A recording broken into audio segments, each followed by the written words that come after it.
లోకము అంతటి చేత పూజింపబడేటటువంటి మహానుభావుడు శ్రీ మహావిష్ణువు, సమస్త లోకములకు అధిపతి,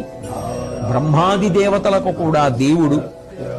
ఇంత అంత అని చెప్పడం సాధ్యం కానివాడు, ఎంత చెప్పినా అయిపోయింది అన్న మాట అన్వయం కానంత గొప్ప వైభవం కలిగినటువంటి వాడు. పురుషోత్తముడు అనబడేటటువంటి నామం ప్రత్యేకంగా అన్వయం అయ్యేటటువంటి ఆ పరమాత్మ అయినటువంటి శ్రీ మహావిష్ణువుని